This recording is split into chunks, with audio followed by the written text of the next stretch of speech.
जिज्ञासु मित्रों, बहुत बहुत अभिनंदन है आप सभी का दिव्य सृजन में। प्रत्येक दिवस की भांति आज फिर हम यहाँ पर लाइव चर्चा का यह कार्यक्रम शुरू कर रहे हैं और आज इस कार्यक्रम का जो विषय है, ध्यान कहाँ लगाएं, ध्यान किसका करें। ये जिज्ञासु का प्रश्न है कि ध्यान कहाँ लगाएं, ध्यान किसका करें। तो उनका कहना है निर्गुण का ध्यान तो होगा नहीं, निर्गुण का ध्यान तो होगा नहीं। तो जब निर्गुण का ध्यान नहीं होगा तो ध्यान कहाँ लगाएं, ध्यान किसका करें। कुछ लोग सगुण को मानते नहीं हैं। अब वो जितना समझते हैं उस आधार पर अपनी बात कहते हैं। सबसे पहले यहाँ समझना यह है कि ध्यान क्या है।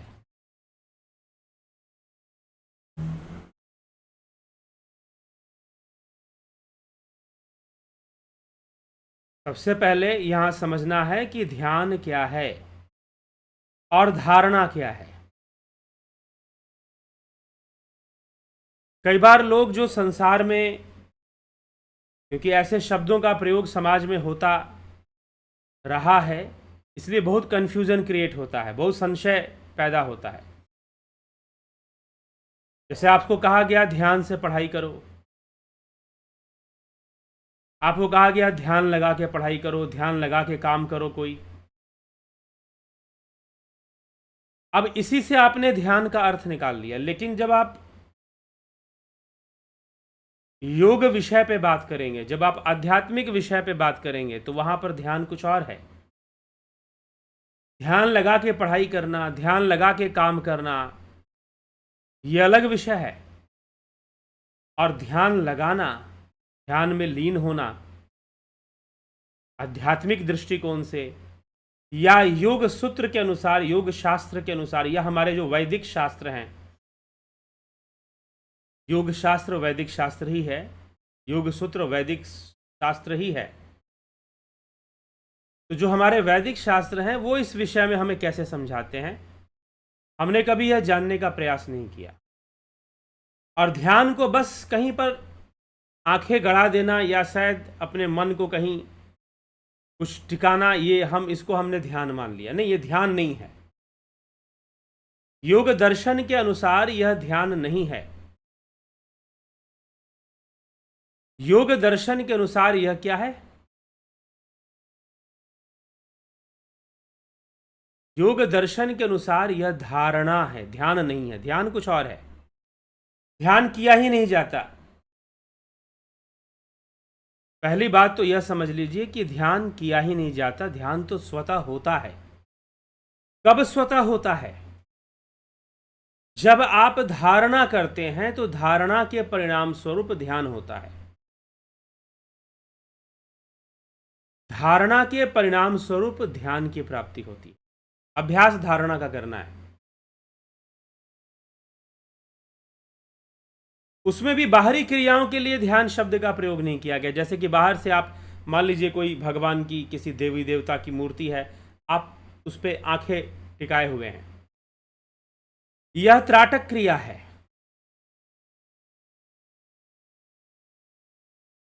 आप उस पर आंखें टिकाए हुए हैं, यह त्राटक क्रिया है। तो त्राटक क्रिया करना एक अलग विषय है, ध्यान होना एक अलग विषय है, धारणा का अभ्यास करना अलग विषय है। तो त्राटक क्रिया हठ योग की क्रिया है, यह राजयोग में आती भी नहीं है। त्राटक क्रिया हठ योग की क्रिया है, इसकी गिनती राजयोग में होती भी नहीं है। किसी मूर्ति पर ध्यान लगाना, किसी फोटो पर ध्यान लगाना, किसी बिंदु पर, दीपक के लौ पर ध्यान लगाना, यह त्राटक क्रिया के अभ्यास है। और हठयोग में षटकर्म के अंतर्गत त्राटक क्रिया का अभ्यास होता है। इसीलिए त्राटक क्रिया का जो अभ्यास है वह ध्यान नहीं है। तो इसलिए जो बार बार जो यह प्रश्न उठता है कि ध्यान कहाँ लगाएं, ध्यान किसका करें, निर्गुण का भला ध्यान कैसे करेंगे? अभी आपको पता ही क्या निर्गुण क्या चीज है। अपनी बुद्धि से जहां तक आदमी सोच पाता है वो सोच लेता है, किसी ने कुछ सुना दिया तो सुन लेता है। बुद्धि की सीमा में वह उस ब्रह्म को जानना चाहता है या उस परमात्मा को जानना चाहता है, यह संभव नहीं। बुद्धि की सीमा के पार जाना पड़ेगा।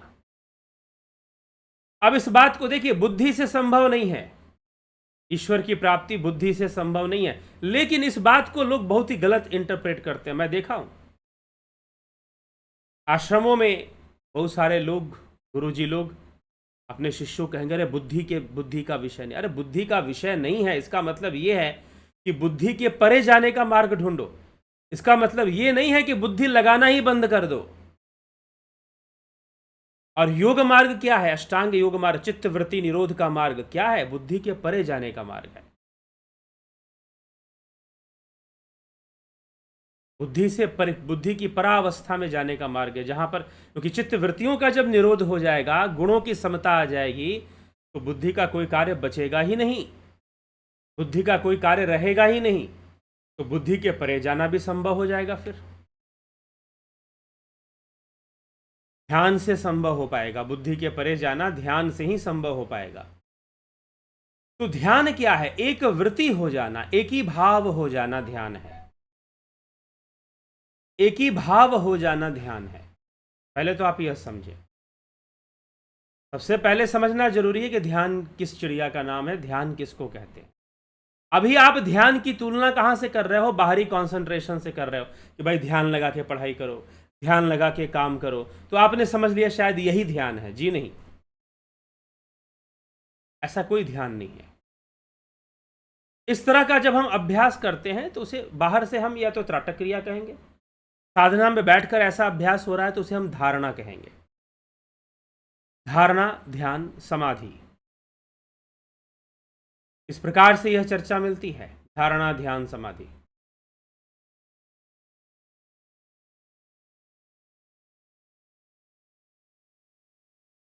धारणा क्या है? धारणा मतलब किसी एक वृत्ति में मन को स्थिर करने का प्रयास धारणा है।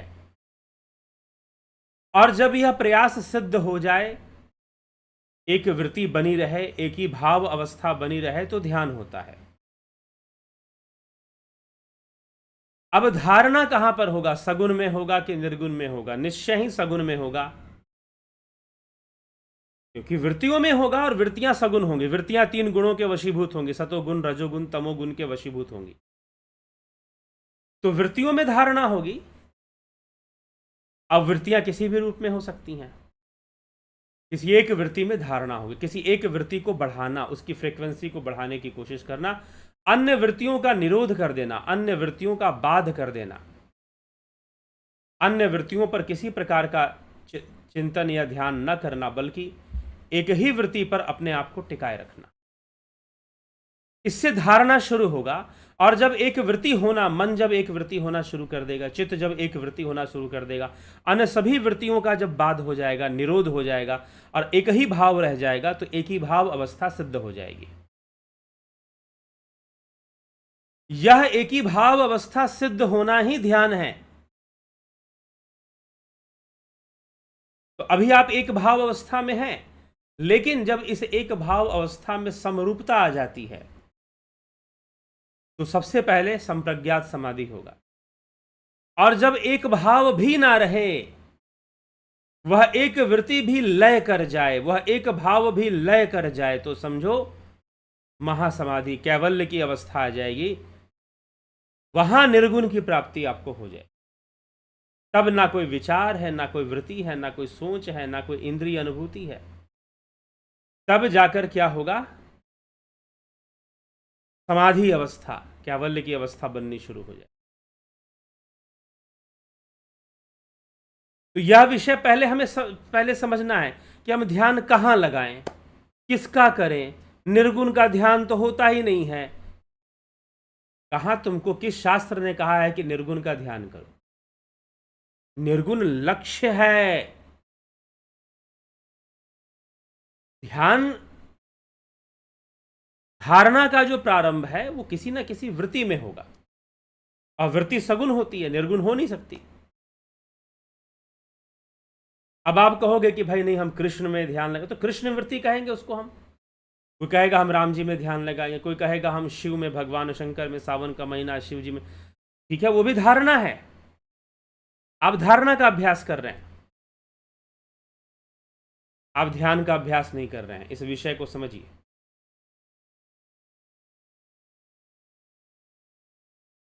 आप धारणा का अभ्यास कर रहे हैं, आप ध्यान का अभ्यास कर ही नहीं रहे हैं। आप एक वृत्ति होने का अभ्यास कर रहे हैं धारणा में, और जब धारणा सिद्ध हो जाएगी तो ध्यान अपने आप होगा, उसी वृत्ति में होगा। ध्यान भी सगुण में ही रहेगा, लेकिन जब वह वृत्ति भी लय हो जाएगी, अभ्यास करते करते उस वृत्ति का भी जब लय हो जाएगा, तो समाधि अवस्था की प्राप्ति होगी। वहां निर्गुण आपको मिलेगा, क्योंकि वह वृत्तियों के बंधन से मुक्त। चित्त वृत्ति निरोधा, चित्त वृत्तियों का निरोध होना चाहिए।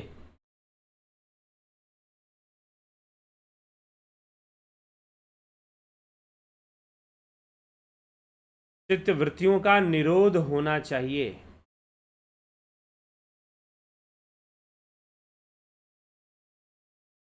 तो चित्त वृत्तियां गुणों के वशीभूत है, 3 गुणों के वशीभूत है, वो अपना कार्य करती रहती हैं, चलती रहती हैं। धारणा उसी में शुरू होगी, लेकिन परिपक्व होकर ध्यान बन जाएगा, और फिर ध्यान से समाधि की अवस्था, तो निर्गुण की प्राप्ति हो जाएगी। निर्गुण ही लक्ष्य है, इसमें कोई संशय नहीं है, निर्गुण ही लक्ष्य है। सगुण साधन बनता है, चाहे वो किसी देवी देवता का स्वरूप हो, मूर्ति हो, उनकी फोटो हो, जो भी हो। सगुण मात्र और मात्र साधन बनेगा। लक्ष्य निर्गुण है, पहुंचना कहां पर है? निर्गुण तक पहुंचना है। तो आप भली भांति इस बात को समझ लें कि ध्यान क्या है, ध्यान कहां लगाना है। जिस वृत्ति की धारणा होगी उसी में ध्यान होगा। जिस वृत्ति की धारणा होगी उसी में ध्यान होगा। जब धारणा सिद्ध हो जाएगी तो ध्यान अपने आप होगा। फिर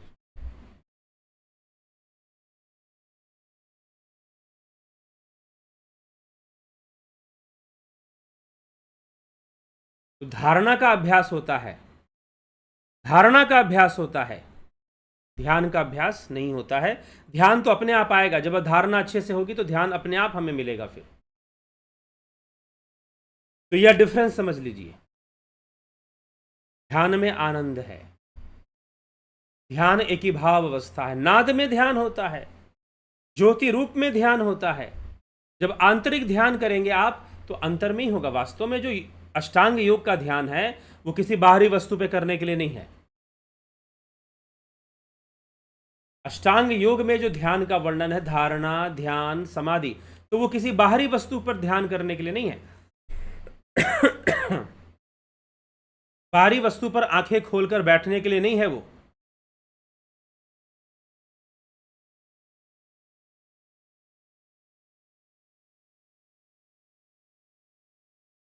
बाहरी वस्तु पर आंखें खोलकर बैठने के लिए नहीं है वो,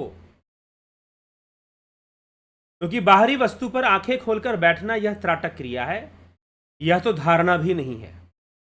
तो अष्टांग योग का जो अभ्यास है सबका सब आंतरिक है। अब अंदर में ध्यान कैसे होगा? अब ये भी बड़ी समस्या है। बाहर में तो चलो किसी देवी देवता के फोटो पर ध्यान लगा लेंगे, उनकी मूर्ति पर ध्यान लगा लेंगे, किसी मंत्र को लिखकर हम ध्यान लगा लेंगे, ज्योति के लौ, दीपक के लौ पर ध्यान लगा लेंगे, मोमबत्ती के लौ पर ध्यान लगा लेंगे।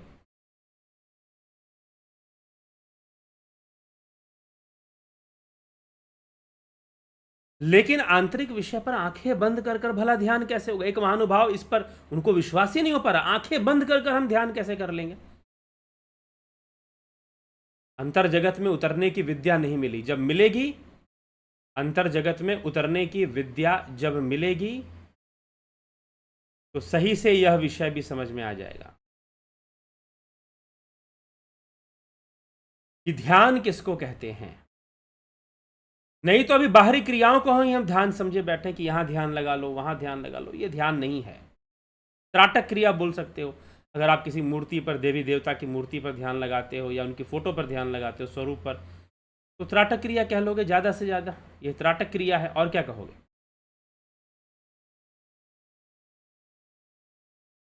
तो वो ध्यान की श्रेणी में आएगा नहीं। अब अंतर में ध्यान कैसे होगा? जी हाँ, आंतरिक ध्यान कैसे होगा? अब प्रश्न ये उठता है। हमने आंखें मूंद ली, आंखें बंद कर ली, अब हम ध्यान कहाँ लगाएंगे? ध्यान योग का कोर्स करिए, आपको सिखाया जाएगा ध्यान कैसे लगाना है। ध्यान योग के कोर्स में यही तो बताया जाता है कि ध्यान लगाना कैसे, और वो भी आंतरिक ध्यान कहाँ पर लगाना है। जी हाँ, जब सही विधि से ध्यान होगा, ज्ञान प्राप्ति होगी, तो घट में ही ज्योत जलेगी, उस ज्योति का ध्यान होगा। घट में ही नाद सुनाई देगा, जिसे स्वामी ब्रह्मानंद जी ने कहा कि बिना बजावे निस दिन बाजे, घंटा शंख बांसुरी रे, अपने आप बजता है।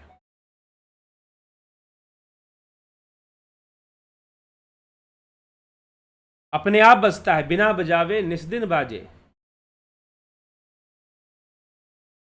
अपने आप ही बजेगा, घट के भीतर बजेगा।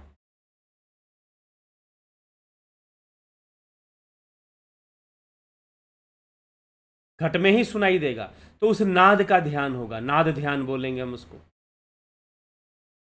ब्रह्म ज्योति का ध्यान होगा, जब घट के भीतर ही प्रकाश प्रकट होगा, तो ज्योति साधना बोलेंगे उसको।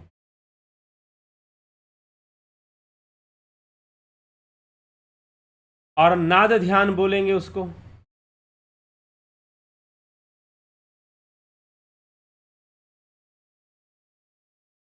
तो हमें यह विषय स्पष्ट कर लेना है कि नाद ध्यान और ज्योति ध्यान, जी हाँ, ये कब शुरू होगा? जब आंतरिक ध्यान होगा, जब आप अंदर में ध्यान करोगे, जब आप भीतर में ध्यान करोगे, आंतरिक ध्यान करोगे, तब ये सारी चीजें आपके घट के भीतर प्रकट हो जाएंगी। जब आपको सही विधि से ध्यान योग सीखा होगा, तब ये हो पाएगा, ऐसे नहीं हो पाएगा। अंदर में ही लक्ष्य मिल जाएगा, ध्यान कहाँ लगाना है, ये समस्या दूर हो जाएगी कि ध्यान कहाँ लगाना है, किसका ध्यान करना है। अभी समस्या बनी हुई ना कि किस देवी देवता करें, शिव जी का कर लें, दुर्गा जी का कर लें, श्री कृष्ण का कर लें, श्री राम का कर लें, किसका कर लें, आपके लिए बहुत भारी समस्या बनी हुई है।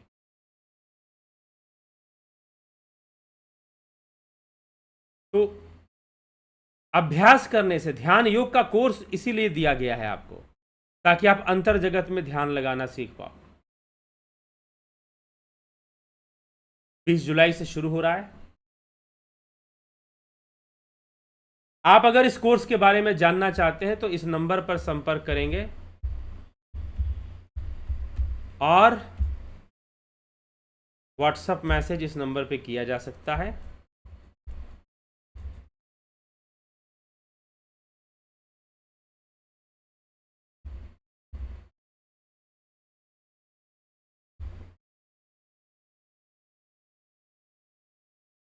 इस तथ्य को हमें समझ लेना है कि ध्यान क्या है, तो ये समस्या दूर हो जाए। कई लोग कह रहे हैं कि ध्यान कहाँ लगाएंगे, अगर अंतर में आंख, एक महानुभाव पीछे पड़ गया, आंख बंद कर कर भला ध्यान कैसे होगा? जब कुछ दिखेगा ही नहीं तो ध्यान किसका करोगे? अरे घट में दिखेगा, बिन भूमि एक महल बना है, तामे जोत उजारी रे, अंधा देख देख सुख पावे, बात बतावे सारी रे।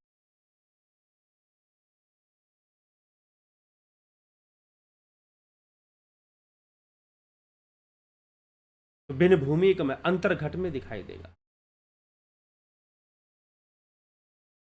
भीतर में दिखाई देगा। बिना बजावे निस दिन बाजे, घंटा शंख नगाड़ी रे, बहरा सुन सुन मस्त होता है तन की सुधी विसारी रे। कि वह ज्योति अंधा व्यक्ति भी देख सकता है, वह नाद बहरा व्यक्ति भी सुन सकता है।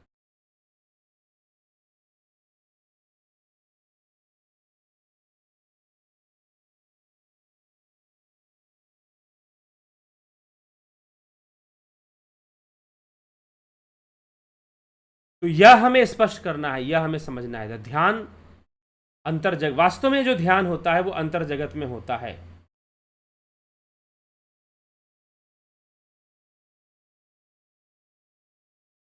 वास्तव में जो ध्यान होता है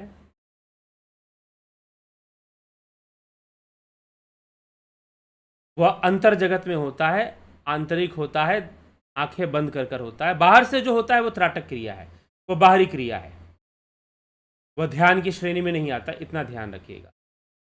तो ध्यान कहाँ लगाएंगे? अगर अंतर में लगाएंगे तो जब सही विधि से ध्यान योग का अभ्यास हम सीखेंगे इनिशिएट होंगे, दीक्षित होंगे एक तरह से ध्यान योग में, तो हम जान पाएंगे कि ध्यान कहाँ लगाना है।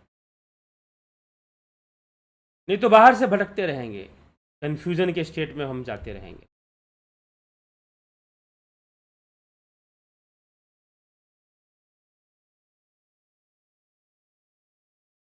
हम कंफ्यूजन के स्टेट में जाते रहेंगे, तो कंफ्यूजन के स्टेट में हम कब जाएंगे?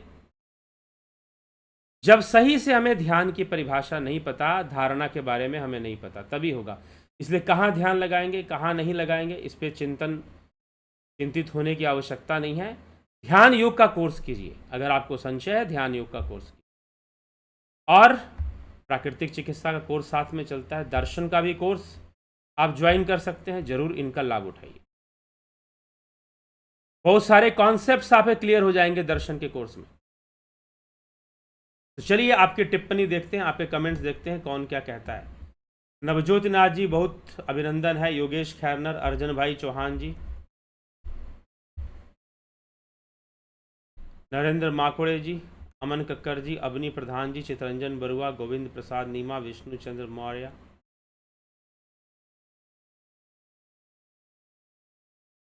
तीरथ दास साहू जी, श्वेता राय सिन्हा जी बहुत अभिनंदन है, विनोद के सूद, शेखर शर्मा, घनश्याम सरोदे, रामविलास जी, स्वामी भक्ता देव शुभयोगी बहुत अभिनंदन है, खिम सुनार जी, ईशा अभिनंदन है आपका बहुत, कमलेश खैरनर, बच्चू मंडल, पलकधारी, राजभर, स्टडी विथ अवनीश ओम तत्सत, काशीनाथ जी, रूपलाल विश्वकर्मा जी बहुत अभिनंदन है आप सभी का, बीपी शुक्ला जी, नूतन भट्ट जी ओम तत्सत, तीस मास्टर जी ओम तत्सत, किशोर वैद्य जी, कन्हई कुमार जी, दिनेश ढाबी जी, Raju Pal ji, all subject store. मन विषय में जाता है या विषय मन में आता है? मन विषयों में जाएगा, मन विषयों में नहीं जाता है, विषय मन में आते हैं, इंद्रियों के माध्यम से आते हैं। ठीक है, और फिर मन उन विषयों में गमन करता है जो इंद्रियों के माध्यम से आते हैं। ठीक है, ऑल सब्जेक्ट स्टोर।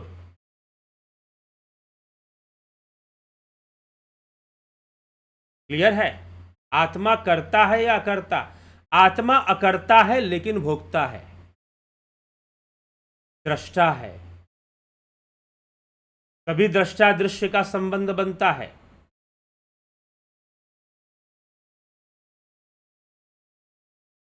ठीक, आत्मा करता है या अकर्ता?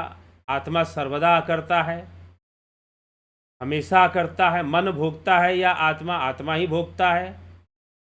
सांख्य सूत्र प्रमाण क्या है? सांख्य सूत्र प्रमाण है इस बात का कि आत्मा ही भोगता है, लेकिन आत्मा अकर्ता है। कर्म बंधन आत्मा को नहीं लगता है। ठीक, बिमला शाह जी, गंभीर शाह जी, चितरंजन बरुआ, गुरुजी जब मन ही मन भगवान का होर, अंग पोर एक एक कर ध्यान लगाता है, वो भी ध्यान ही होगा। मन ही मन भगवान का और ध्यान, ये समझ में नहीं आ रहा। भगवान की ओर, भगवान के हर अंग पर एक एक कर ध्यान लगाता है, नहीं, ध्यान नहीं होगा, धारणा भी नहीं होगा, त्राटक होगा। जैसे भगवान के मस्तक पे ध्यान लगाया, मूर्ति पर ध्यान लगा रहे हैं ना, आत्मा पे तो ध्यान नहीं लगा रहा ना, आत्मज्ञान का रास्ता नहीं। पहली बात तो यह समझिए, जब भी हम भगवान की बात करते हैं तो हम गीता में जो भगवान ने समझाया है अहम आत्मा गुडाकेश, हम क्यों भूल जाते हैं कि स्वयं श्री कृष्ण कह रहे हैं कि सभी भूतों में स्थित आत्मा मैं ही हूं। सभी भूतों में स्थित आत्मा मैं ही हूं, ये प्रथम विभूति बताई है भगवान ने अपनी।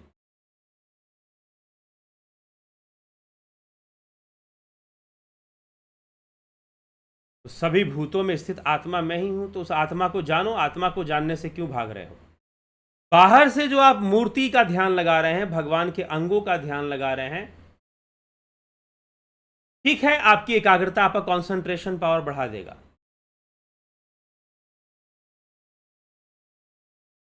लेकिन कभी आपको भावातीत अवस्था में लेकर नहीं जा पाएगा। भावातीत ध्यान कभी नहीं हो पाएगा। भावनाओं में ही घुमा रहेगा, वृत्तियों में ही घुमा रहेगा वह ध्यान, फिर वृत्तियों में ही घुमा रहेगा वह ध्यान।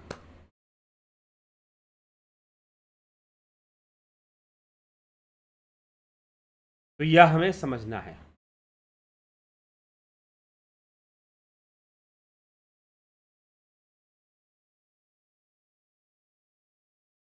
ठीक है, इस विषय को क्लियर करना है, समझना है।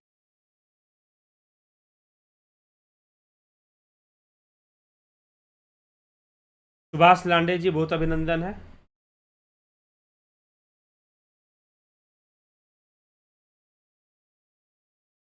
ठीक, तो धारणा ध्यान, अभी तो सारा तो स्पष्ट कर दिया, अभी बता दिया कि बाहर में फोटो का, बाहर में मूर्ति का ध्यान करोगे, वो त्राटक क्रिया है, या उसे धारणा भी कह सकते हैं। वह त्राटक क्रिया है, उसे धारणा भी कह सकते हैं, लेकिन वह ध्यान नहीं है। ध्यान में तो एक ही भाव अवस्था हो जाना, और फिर उस एक ही भाव अवस्था का भी लय हो जाना, एक वृत्ति का भी लय हो जाना, क्या होता है? समाधि होती है। तो ऐसे इस विषय को हमें समझना है, और ध्यान योग की गहराई को समझना है कि हमें ध्यान करना कैसे है। तो ध्यान योग का कोर्स करना है, उसको फॉलो करना है। कोर्स कर लिए आप, फिर भी उलझन बनी हुई है, इसका मतलब ईमानदारी से अभ्यास नहीं होगा, तो उलझन बनी रहेगी। तो उलझन से मुक्त होना है। ये तभी हो पाएगा जब सही से हम ध्यान योग करेंगे, सीखेंगे और उसका अभ्यास करेंगे। ठीक है, तो चलिए इसी के साथ अभी विचारों को हम विराम देंगे। कल फिर मिलेंगे 9 PM लाइव चर्चा में, और आध्यात्मिक और योग से संबंधित गहरे विषयों को हम समझेंगे। तो आप सभी का बहुत बहुत आभार। ओम तत्सत।